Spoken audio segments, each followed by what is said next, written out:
Thank you, Beth. Hi, everybody. Welcome to today's Introduction to Solar Systems webinar. My name is Sean Foster. All of PG's seminars and webinars are in part sponsored by the Energy Trust of Oregon.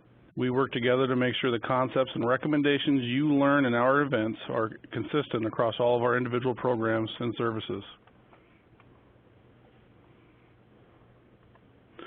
Here's a look at what we'll cover for the day. We'll start off with solar energy basics, progress into solar thermal systems, and wrap it up with some discussion around solar electric systems, otherwise known as photovoltaic or PV for short. First, we'd like to start off with a question. And remember, along the left-hand side, there are some tools that you can use to choose your answer. The reason we're asking this question is we like to get a feel for who's taking the webinar, listening to the webinar, so it gives me an opportunity to try and cater what I'm describing to folks based on the group who's listening. So please feel free to use one of the tools on the left and mark who you are. And folks, I'd like to remind you, oh, thank you, I see some folks found it. There is a marker tool in the upper left-hand corner of your screen. If you click on that, the annotating tools will appear. Thank you.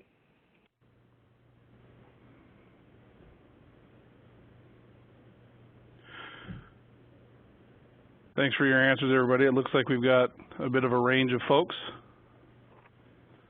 And so I'll try to keep topics general as we progress.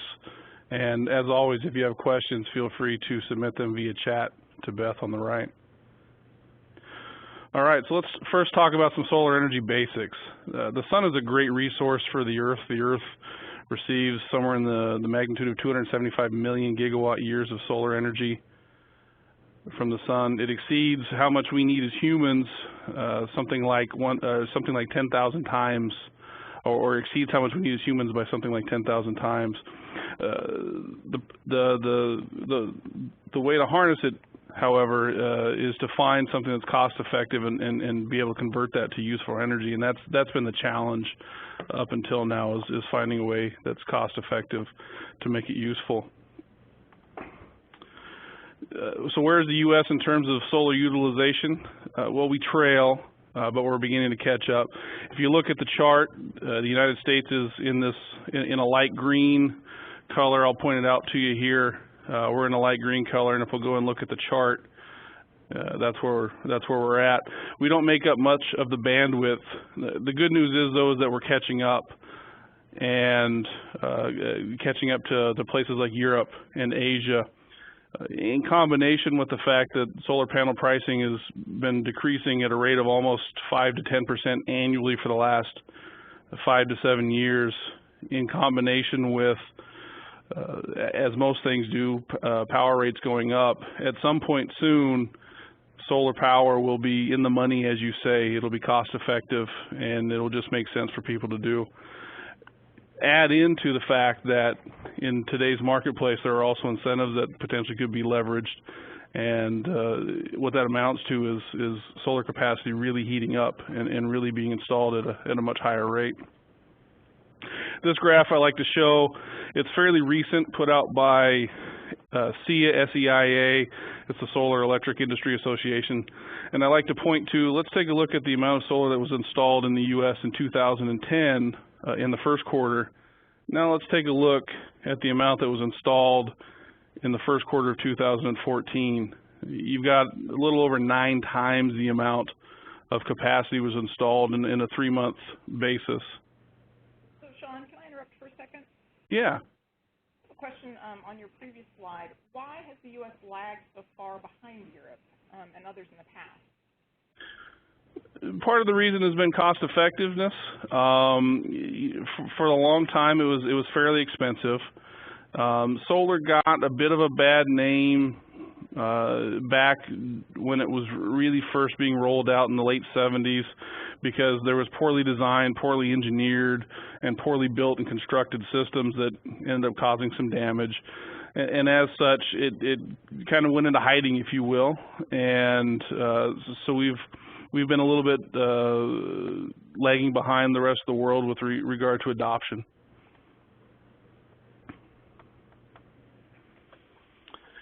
Now, there's a misconception that power companies have a difficult time integrating PV power, and it's really not the case. Some pretty high percentages can actually be integrated into the larger utility grid. How much, we're still actually finding out, but it's a pretty high percentage. This graph right here shows Germany, who actually has quite a bit of their power needs provided by solar photovoltaics in comparison to their overall total load. And so this is a snapshot of a day back in 2012, where at one point on the particular day, PV actually made up about 40% of the actual power, the capacity needed to power that grid at that particular time. And over the 24-hour average for that day, it actually made up about 20%. Another example is just last month, Europe actually experienced a total solar eclipse during the daytime hours. And if you think about that, you've got the sun's out, the solar production's out. It was actually a sunny day in parts of Europe. Solar production was at full capacity, and then the sun goes away. And so the power system has to deal with ramping down that PV, replacing it with other resources for the period that the sun went away. And then when the sun comes back at the end of the eclipse, you have to ramp those resources down to be able to accept solar.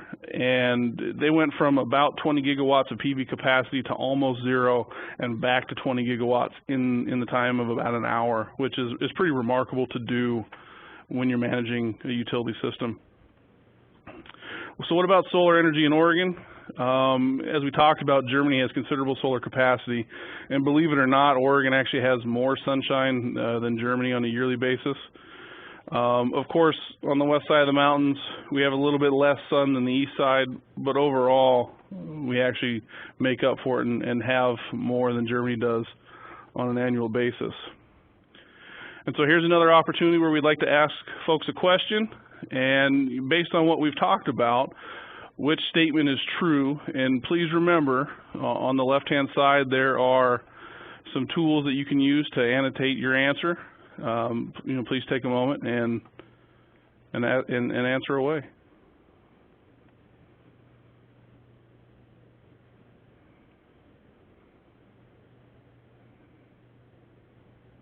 Yeah, starting to see a couple of answers show up there.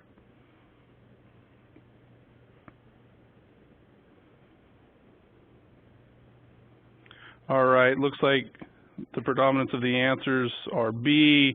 That's actually correct. We definitely don't have the world's largest PV capacity yet. I anticipate that sometime in the near future we will. Oregon winter is low production time, but our sunny summers, make up for it. All right, so we've talked a little bit about the basics of solar energy. Let's move on to discussing solar thermal systems. What is it? How does it work? Etc. Another question first before we get into that, though. Solar thermal has a lot to do with heating water, and so we like to ask, for the folks that are joining us today on the webinar, just how important to your financial bottom line are hot water costs with respect to your facility's financial bottom line. You know, how much do you spend? Is it a lot? Is it minimal? And remember, those tools on the left will help you answer.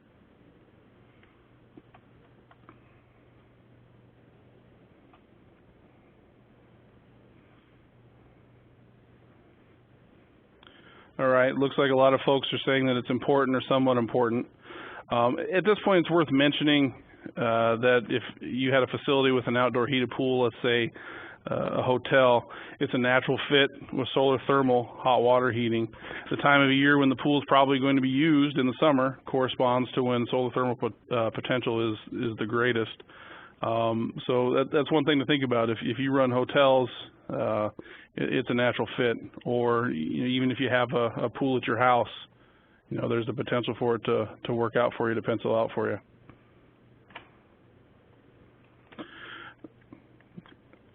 So we'd like to start off just kind of by drawing some attention to the benefits of solar thermal and what kind of industries can take advantage. In the picture, you'll see a gentleman there holding a glass of beer. This is actually a local brew pub here in the Portland, Oregon area. Breweries, of course, use a lot of hot water to heat and boil, to make their mashes, and then also to clean and sterilize their equipment after they're done brewing. They installed a system and haven't looked back since. So how does solar thermal work? Solar thermal collects energy from the sun better than most other technologies, actually about 3 times better than, let's say, solar PV with regard to output efficiency. One thing that's nice about solar energy is it's quite scalable. And so what I mean by that is we're going to talk in terms of how most people can relate, which is with respect to their home. Most people understand what their home uses, and solar thermal can be scaled up from there. And later on, when we talk about solar PV, likewise, you can scale up from there. And so the question is, does it make sense to heat water with the sun? And the answer is yes. In Oregon, for instance, a homeowner can save more than half of their regular heating costs by heating with solar thermal. And that's a significant savings if you think about 50% of your overall heating costs go to heating water on average. Modern systems, they've improved dramatically in the past 30 years. I've mentioned it before. Back during the Carter administration, there was some solar efforts that rolled out then. Like I say, it resulted in some poorly designed, poorly engineered, poorly installed systems, end up having roof leaks and customers that were unhappy. It ended up giving solar a bad name, and since then a lot of work has gone into these systems to make them safe and reliable and efficient, and frankly they pay for themselves over time. The systems these days last a long time. They don't need a lot of maintenance. They're very efficient, and they use reliable controls to operate. Yes, Beth. For those of you, I apologize for interrupting. For those of you that have logged in a little bit late, I'd like to ask if you could open up your chat window by clicking on the little chat icon in the upper right-hand corner. That will allow you to ask questions. And also, I've noticed that there are a couple of you that are having difficulty with audio, so I'm going to type a quick message into the screen, which, if you're not having a problem with audio, you can ignore. Thank you very much. Thank you, Beth. All right, now this chart shows some various sites domestically around the U.S. And what you may notice, or what you may pick from it initially, is that Salem here is the lowest on the chart. And while that's in fact true, think again, on the west side of the Cascades, we do have considerable cloudy days, but think about it. When you look at it in comparison to Puerto Rico or Jacksonville, Florida, it's not that far off when you look at perspective in terms of annual energy saved. And so it makes good financial sense to install solar thermal here, even in the cloudy western portion of Oregon, west of the Cascades. Again, a typical home can save roughly 50% of their costs. So let's talk about what goes into make a solar thermal hot water heating system. Everybody's probably familiar with the solar collectors that'll typically sit up on a roof, or they'll be mounted out on racking on the ground. You'll have a water heater, a tank inside, and you'll have liquid that will flow between the collectors and the tank that's inside, typically pushed by a pump and following on lines. Oftentimes it utilizes water that's heated. It's not the direct water that you'll be using that's heated. It's typically a water that's then passed through coils that will then heat the actual water that you will be using for your purposes. Here's another look Oftentimes, what you'll see again is the collectors outside. They'll go through to preheated water, and in our area especially, you'll oftentimes see a solar thermal hot water heating system then supplemented by a normal hot water heater. That way on the cold wintry days or the cold cloudy days when the sun's not there, you still have hot water on demand because you have a traditional hot water heater that in reality is really being supplemented by the solar thermal system.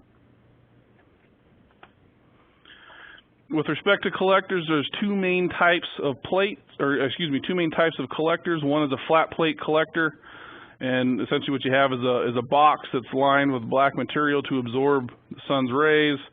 It's covered with glass, and then you have typically copper pipes running through there, then by way of convection absorb that heat and transfer it into the fluid that will then transfer down to by way of lines into the tank inside and potentially the hot water heater, etc. There's pretty good efficiency with this system.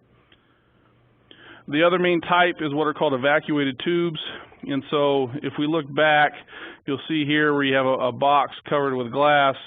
Here what we're looking at is we're actually looking at racks that have glass tubes with copper pipes run through them. The bottom of the copper pipes are lined with some material to attract the photons, to attract that irradiance. The tubes are evacuated of air with the same theory of a thermos that you would, keep hot water hot or cool water cool. It reduces the possibility of convection, and they're more efficient than your typical flat plate panels, but they also cost more initially as well. So let's talk about what makes a good site. Typically a place that has a lot of large daytime hot water needs. Laundries make a good site, breweries make a good site, hotels and motels, any industrial users of hot water, dairies make a good site, food processors make a good site. Just look at and analyze your needs, your energy needs, and if you use a lot of hot water in your day-to-day processes, then they'll probably be right for you. Where can you locate the collectors?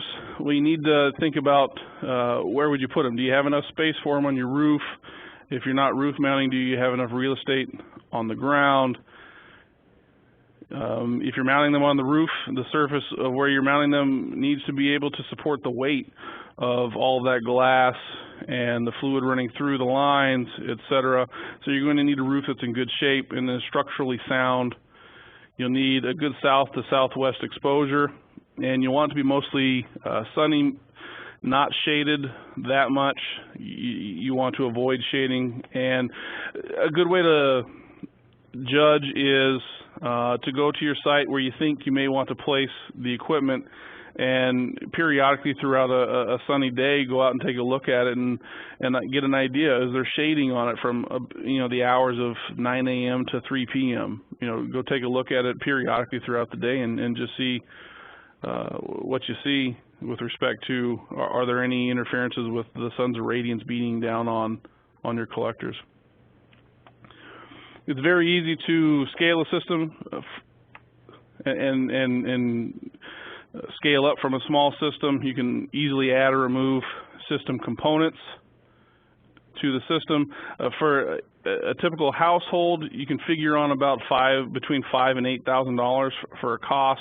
You'll have 1 or 2 panels, and if you can somehow develop a matrix to be able to convert what the typical household would use and scale that up to a commercial application, then you would get an idea for cost. Unfortunately, it's about the best we can do for you on estimating costs, as everybody's commercial site is very different. But I hope the ballpark figure will at least give you an idea of where to start. You can assign your own order of magnitude to try and determine where to go from there. There are some commercial incentives available for PG customers right now. There are still some federal tax credits available. They typically are 30% of all eligible system costs. Commercial customers oftentimes can participate in accelerated depreciation of the system.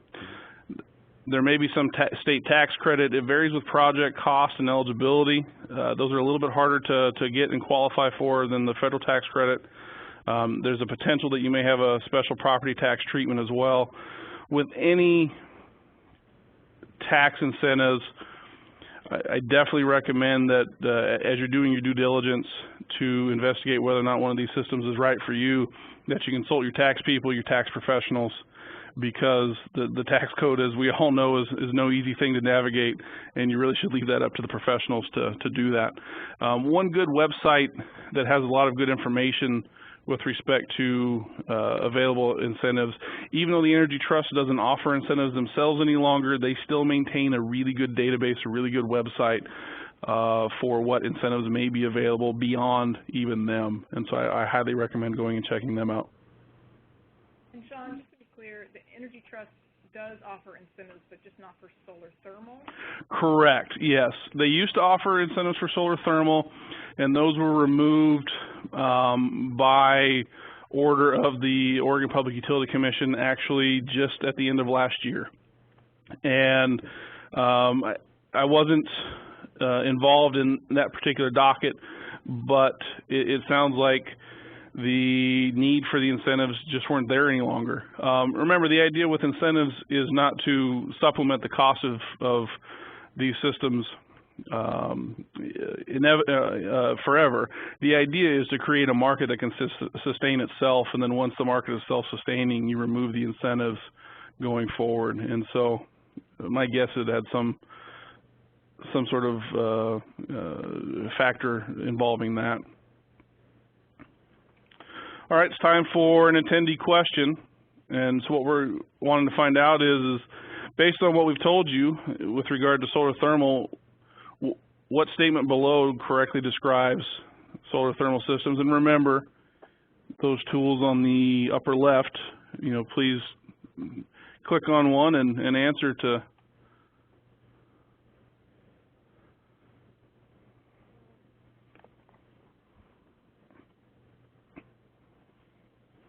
all answers are coming in fast on that one.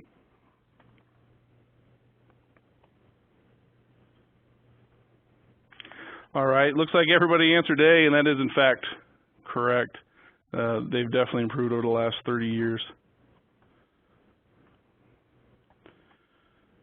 So now we've discussed a little bit about solar thermal. Let's talk about solar PV, solar photovoltaic, generating electricity from solar.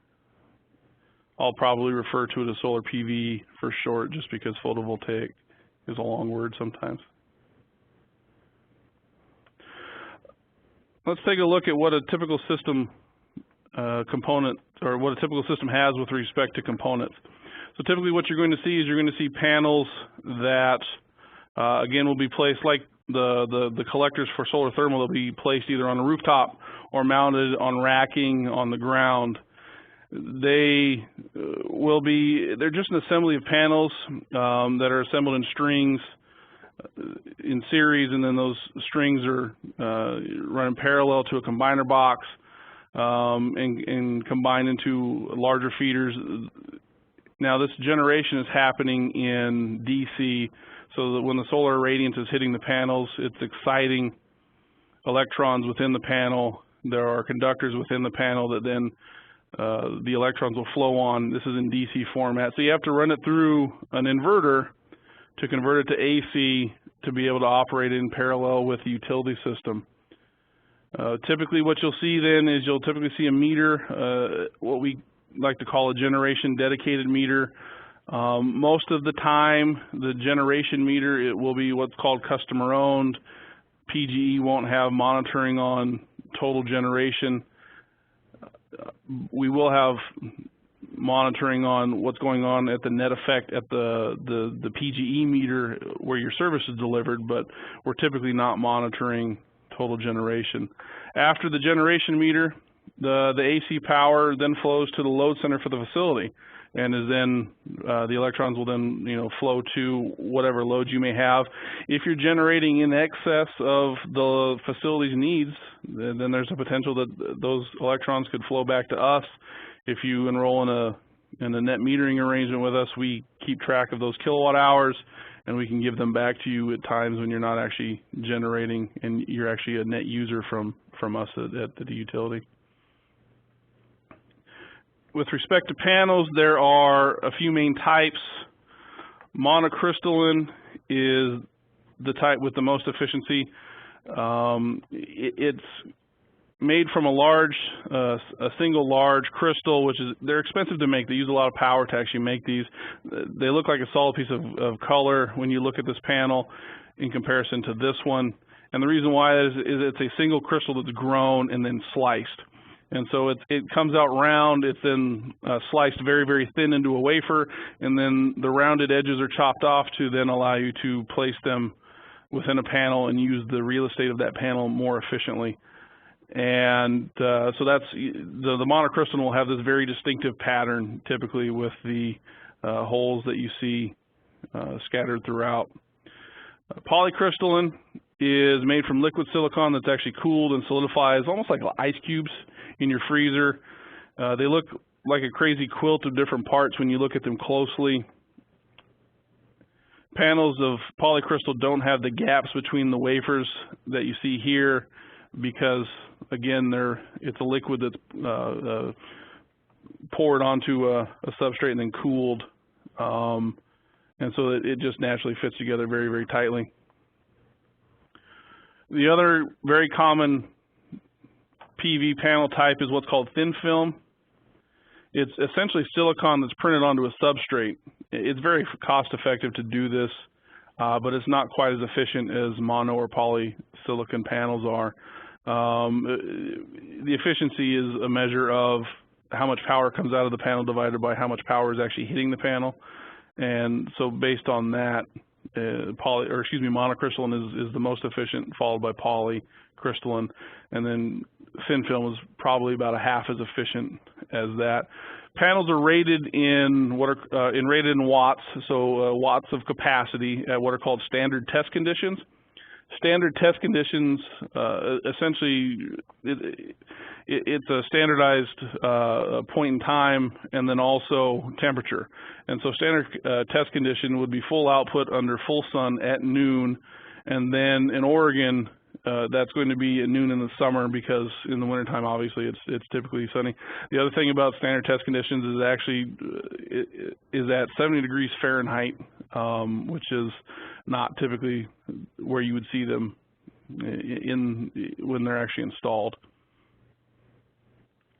Inverters, we talked about inverters. You need to convert that DC energy that's picked up by those solar panels. You need to convert that to AC power so that way you can operate the system in parallel with your utility. Their size for the application ranging from a few watts to up to a megawatt. The inverters pictured here, I actually took this picture. These are two inverters that are 260 kW each. This is for a 500 kW array out located in a field by Aurora, actually. Smaller systems will typically have one inverter per array, and sometimes you have what are called microinverters. We'll talk about those in a little bit, where you actually have one inverter per panel. Hey, Sean? Yeah. How long do these inverters last? How long would they last the customer that purchased? These days, technology is pretty good in panels, or excuse me, in inverters. Inverters will typically last between 10 and 15 years. Most manufacturers will warranty them for that long. They are, when you're looking at building and developing a system, they're the item that you'll want to investigate, because if any item will need to be maintained or replaced during the lifespan of a system, it'll probably be the inverter. But they last, like I say, typically 10 to 15 years is how long warranties will last for. And so if it's a good product, it should outlast its warranty by a couple of years. Thank you. Mm-hmm. We were talking about inverters, microinverters. I mentioned those briefly. They're actually small. They are typically applied to individual panels, and so instead of having DC power from a number of different panels sent through one large or a couple of larger inverters, you will typically have one per panel. Sometimes you'll see 2 panels per microinverter. And the reason why that is they're a little bit more efficient. They help avoid some problems that can be caused by issues like shading, etc. And so, most microinverters report data back to a data consolidator, and so if you have an issue with a panel or an issue with an inverter, then you can easily identify which one that it is. But they are more costly because they have those added benefits, and you don't get the economies of scale of just having one large inverter. All right, time for another question. And what we want to ask is, based on what you see below, which of these following PV panels would have the highest efficiency? You know, please remember there are the tools on the left-hand side to answer.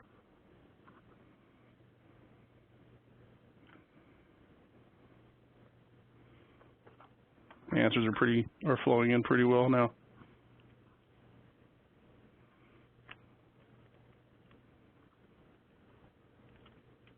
All right, looks like everybody's answered B. Very good, everybody. Monocrystalline does definitely have the highest efficiency currently.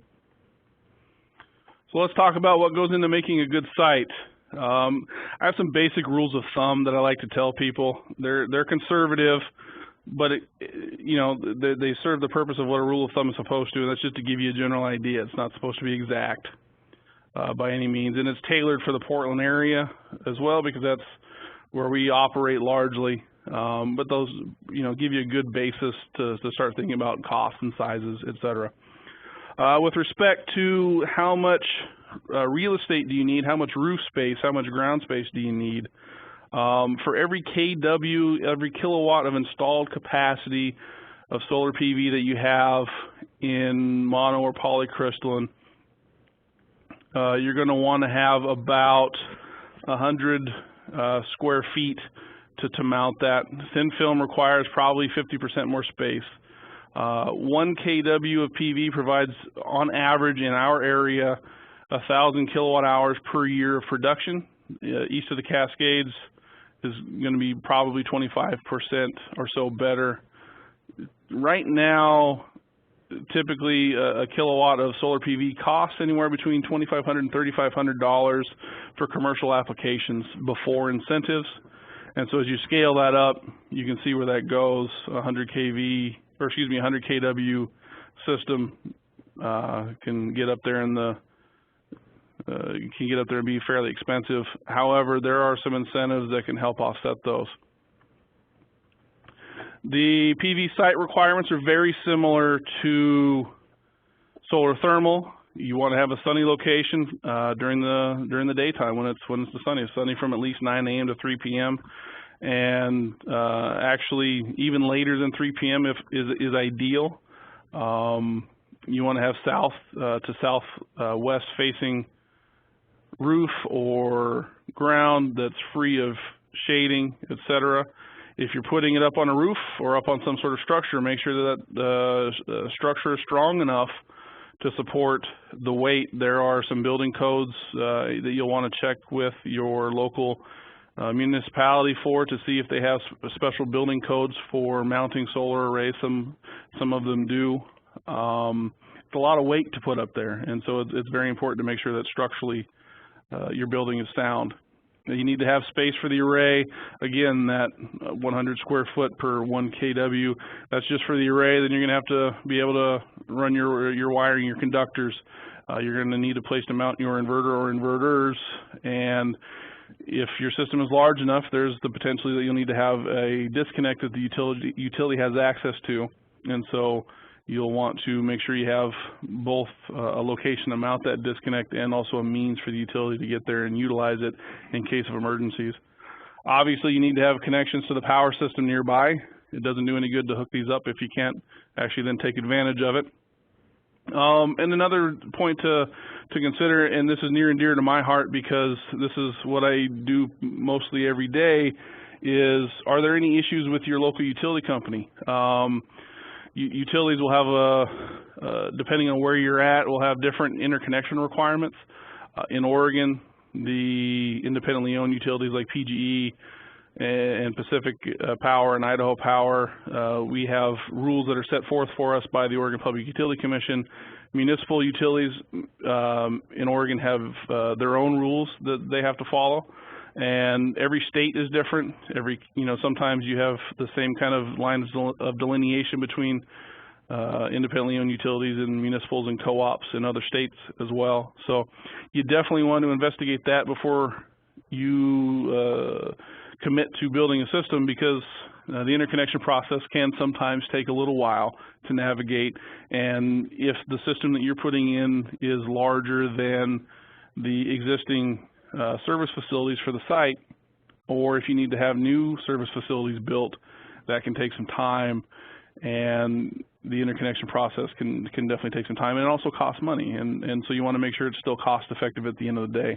And also you want to make sure that the business arrangement, how you wish to essentially leverage the financial benefit that the system will offer you, is something that's going to be approved in your area.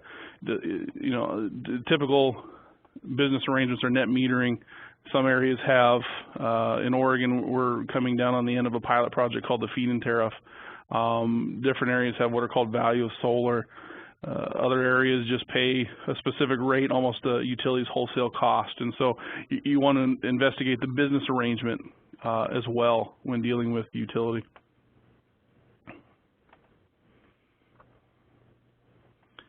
The number of PV installations has been accelerating over time, and current indicators point to continued growth as prices continue to drop. I saw yesterday actually a report, just a summary of a report from that same SEIA organization, the Solar Electric Industry Association, that says in Oregon and Washington they expect installed PV capacity to quadruple in the next couple of years over what it's been the last few years. And so it's definitely growing. More people are are getting to a place where they're able to leverage and take advantage of it, and it's becoming less of a kind of a mystical, ooh, that person has solar panels, to something that a lot of companies, a lot of customers are having access to. Costs are dependent on many things. Again, site factors. Do you have to strengthen a roof? Do you have to cut down some trees, etc.? What type of mounting apparatuses are available? If it's ground mount, do you have to pour a foundation for the ground mount? Can you let it free float on the ground? What kind of roof do you have? Is it a seam roof where you can put some mounting brackets that are specially made for that? Is it something that you have to penetrate the roof? There are a lot of things to think about. System size, of course, will impact cost. Then there's individual permitting costs. Different municipalities will have their own permitting costs, and so you'll need to investigate that. And what panel you use, what type of panel you'll use, will have costs associated with it. Monocrystalline will be more expensive than polycrystalline, which will be more expensive than thin film. Taking all of that into account, though, it's currently somewhere between $2.50 per installed watt to $3.50 per installed watt at a commercial scale. And so commercial scale is 100 kW, 25 kW, up to maybe 500 kW typically. As you go up, economies of scale rule, and costs start to go down a little bit. There are some incentives available for solar PV for commercial applications.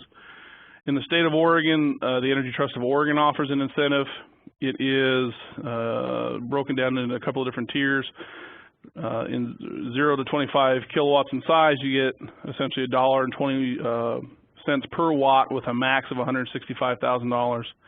Between 26 and 250 kW, the incentive is $1.20 per watt, but scales down to as little as 66 cents per watt, but again, the idea is with economies of scale, the prices of your equipment will come down as well. The same maximum of $165,000 applies. They definitely do incentivize systems larger than this. These are just the prescriptive numbers that they have out for systems. If you come to them with a system in this size range, this is what you can expect. Above that is case-by-case basis evaluated. Along with the ETO credit, there's also federal tax incentives available. The 30%, what they call investment tax credit, is still available. That will pay approximately 30% of project costs. You still have the option of taking advantage of accelerated depreciation. Again, just like with solar thermal, any tax incentives, you definitely want to check with a tax professional. Make sure your system qualifies and make sure your entity is one that has tax liability to actually take advantage of tax incentives. That's another key thing, is you have to have tax liability to be able to take advantage of them. Solar project qualifications for many incentives, especially within the state of Oregon, for instance, is you have to use an approved contractor. The ETO maintains a list of what they call their trade ally contractors. The Energy Trust of Oregon, that is, maintains a list of what they call their trade ally contractors. And they go through some training to make sure that they are installing systems that meet the Energy Trust of Oregon standards. They have some very standards to make some rigorous standards to make sure that your system's not being installed on a site that is too shaded, for instance, or the roof isn't structurally sound and will need to be replaced midway through, as another example. And so, based on all of that, let's ask you another question. It's time for another question. The installation requirements for PV are nearly identical to thermal, except for which of the following? And again, please use your tools on the left-hand side to answer.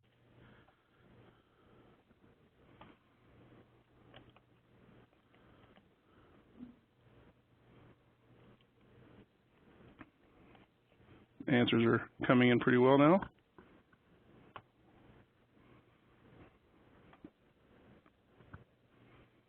All right. The answer is D, of course, and that's because there's no interconnection arrangement or business arrangement or contract that typically need to be entered into with solar thermal, as there are with solar PV. And the reason why is solar PV, you're actually producing electricity that can then travel back onto the utility system, and from a safety and reliability standpoint, they could impact other customers or utility system operation. And then if you're sending energy back to us, there has to be an accounting for it, and so there's a business arrangement that has to be worked out. So in summary, we talked a little bit about the basics of solar energy. We talked about solar thermal systems, what are some of the basic technologies, what makes a good site, etc. We also discussed the same things for solar PV as well. And so what are your next steps? I would start off with conducting a high level feasibility look at your facility. Do you have a south-facing location? Do you have enough solar thermal load, enough hot water load to necessitate that? Do you have a solid electrical connection now? A good place to interconnect a solar PV system? Beyond that, I would suggest calling and having solar contractors come out and do a detailed site assessment for you. Most solar contractors will do a site assessment and a financial analysis. There are some really nice tools available, even on the web, if you go out and search, that will help you do a financial analysis on your own even, and it helps get you a baseline level of understanding if it's right for you. The Energy Trust of Oregon has a lot of cool tools and easy-to-use tools available on their site as well. And if it makes sense for you, proceed to go solar. It's a lot of paperwork and some time, but it's really kind of easy. And some additional resources, we like to throw these up for folks to be able to see. Home Power Magazine has some basics with respect to hot water.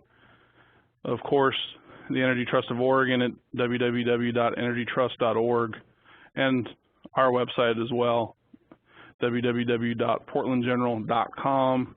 If you go under the renewables and efficiency link at the top of the page, we have several sites, depending on the business arrangement, that you can go and investigate. Net metering, what's called the solar payment option, which is the feed-in tariff pilot program that's winding down within Oregon now, et cetera. And of course, energy efficiency resources. If you look at everything and solar may not be right for you, energy efficiency probably still is. PGE and the Energy Trust of Oregon provide free consultations by phone or on site to help identify energy savings. To learn more, again, please definitely go to our website at portlandgeneral.com/business. And if you have, for our commercial customers, if you want to reach out and see and look to see if you can get a free consultation, Paula Conway is your contact. For industrial customers, Darren Spencer with his contact information is your contact.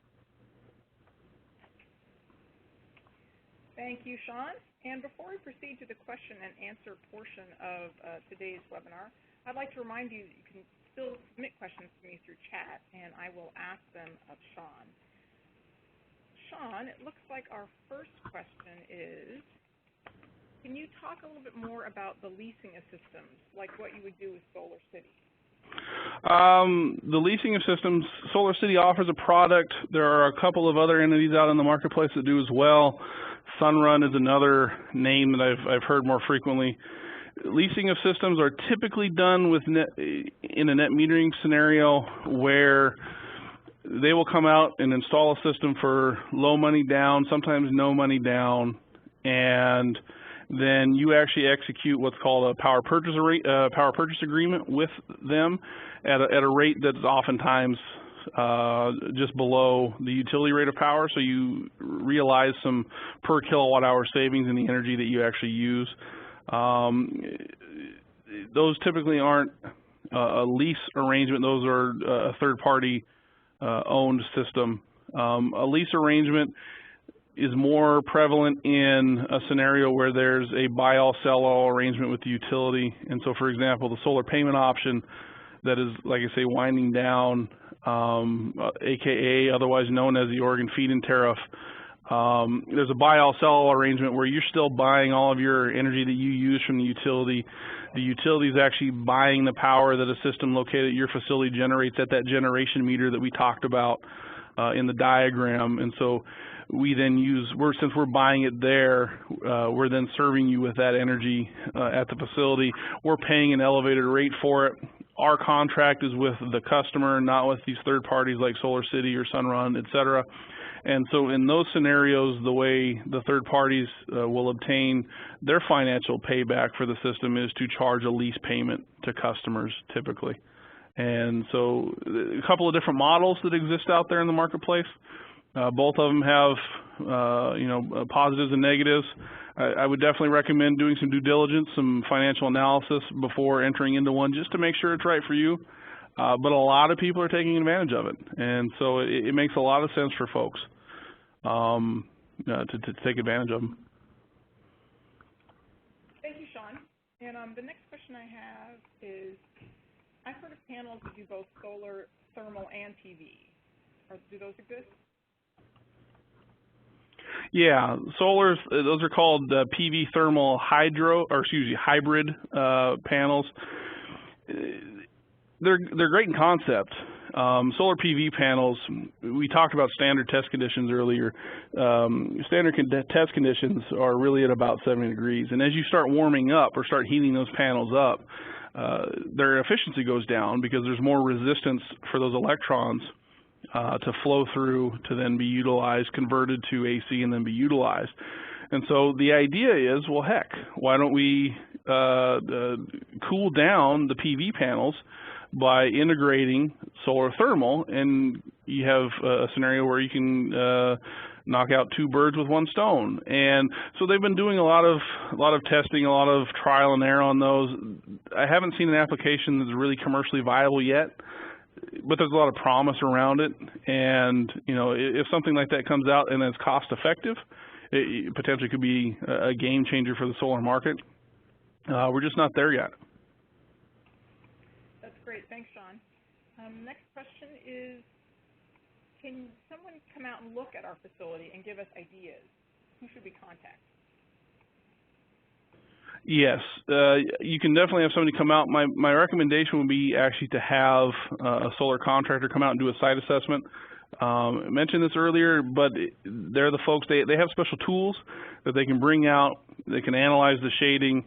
They can plug the information that they get from those analytic tools into some basic calculators, utilize your utility rate that you're paying, and come through with some reasonable expectations for energy and financial savings for your site. And anytime you're dealing with contractors, I would always recommend that you get competing bids and talk to a few different ones just to make sure that they're all speaking the same language and that one of them is not an outlier with some potentially inappropriate costs or designs or whatever the case may be. Definitely get multiple bids from multiple contractors. Thanks, Sean. And I have a new question that just came in. How do I find a third party if I want solar on a nonprofit facility? That's a little bit trickier. Nonprofits, of course, have normally it's a great thing that they don't have tax liability, but in the case where you're looking to take advantage of incentives that offset tax liability, it obviously can be a detriment there. And so there are some entities out there that will partner with entities that don't have tax liability. They oftentimes will want to focus on systems 500 kW and larger, and so finding partners at smaller amounts are a little bit more challenging. Some of the tax incentives allow for a pass-through to a third party that the installer can arrange.